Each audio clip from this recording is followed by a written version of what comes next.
So here's a picture of the questions mentioned in the previous video. It should also be on Edmodo, but if it's not, it's here. So I'd ask you to go over these again, make sure you can do them, and you can check them with the answers on the previous video. Okay, Algebra 2, we're continuing with the idea of representing an unknown number with a letter, because that's what algebra is all about.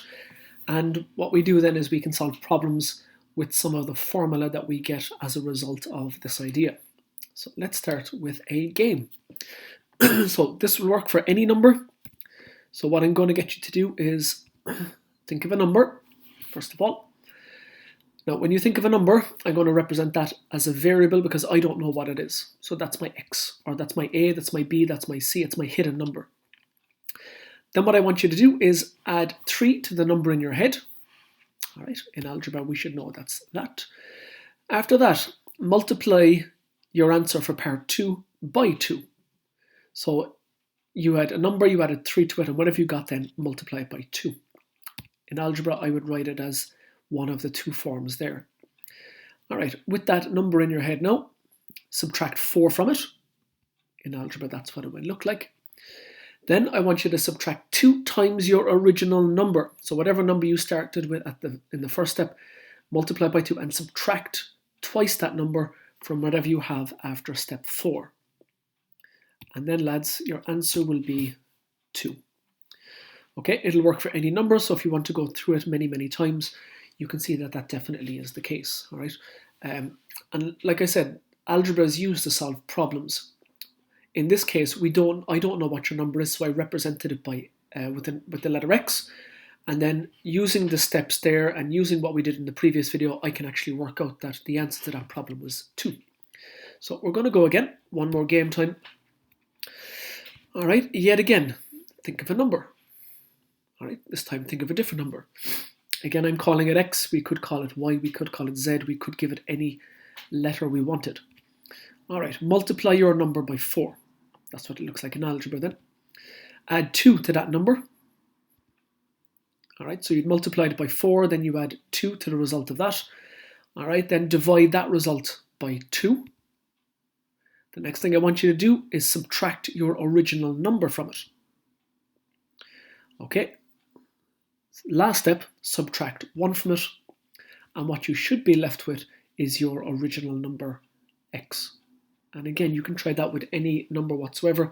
And the only reason I'm doing this is just to show you that algebra is used to solve problems. All right, and we represent an unknown value with the letter x. Okay, for you guys then, I'm looking for you to do the 2 of these. So I'd ask you just to pause the video, do out the questions, and then come back because I'm going to answer these right now. So write out the instructions given below using a variable and constants for question 1. The variable is just your letter and the constants are your numbers. So your steps, think of a number. Let's call it a for this case. You could call it x though. Add 6 to it. That would be a plus 6. Multiply the answer by 3. That would be 3 open bracket a plus 6 close bracket. Subtract 12. That would be 3 bracket a plus 6 close bracket minus 12. Okay, then we're looking to add 6 to that. That would be 3 open bracket a plus 6 close bracket minus 12 plus 6. Divide that by 3. So when we divide it by 3, your steps in letters should be 3 open bracket a plus 6 close bracket minus 12 plus 6, and then that's all going to be over. So a big line underneath it, 3. Then the second last step, you're going to have the same thing as in the first step, except for right next to it, you're going to have minus 3. And you can work out your answer there yourself. Right, question 2. Again, pause it, do it, and I'm going to keep going and answer the question. Eggs are usually sold by the dozen, so there are 12 in a carton. How many eggs are sold if the shop sells 1 carton of eggs? Well, that's 12. If they sell 2 cartons, that's 24. 3 cartons, 36. So part 4 says, write an expression to describe the number of eggs sold if n cartons of eggs were sold. Okay, so the number of eggs will always be 12 times the number of cartons. So that means the number of eggs will be 12 times n, where n is the number of cartons sold. All right. In week 1, 87 cartons of eggs were sold. How many eggs were sold in week 1? So 87 cartons, multiplied by the 12 in it, will give you your answer. In week 2, 93 cartons of eggs were sold. How many eggs in total were sold? So again, look, 93 cartons, there's 12 in each carton. 93 by 12, use a calculator, will give you the answer. You can do the same for the next part. And then the final part, how many eggs were sold in total over the 3 weeks? You would add the answers for part 5, 6 and 7 together for that. You should be able to do that. All right, let's repeat it now with question 3. So pause the video, do question 3, and I'm going to go straight into the answers. Please do them and don't actually listen to me before you attempt them. So question 3.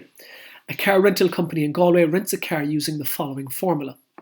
R equals €17 multiplied by D plus €5, where R is the total rental cost, so that's how much you pay for renting the car. D represents the number of days, and 5 is an administration cost. So basically, R is equal to 17D plus €5 means the €5 goes straight in to the company, no matter how many days you use it. And then 17D tells me that for every day, you pay €17. So for 1 day, you'd pay 17, 2 days, you'd pay 34, 3 days, 51, and so on. And you always have to pay that €5. It doesn't matter how many days you use the car. So describe in words the rental cost per day. So the rental cost, R, is €17 multiplied by the number of days that you use it plus the administration cost of €5. All right, name the variables. The variables are the letters. R is the rental cost and D is the number of days. Name the constants. The constants are the numbers. So the constants are €17 and €5. All right, now we get into the use of the formula. And this is what I'm saying. Algebra is used to solve problems.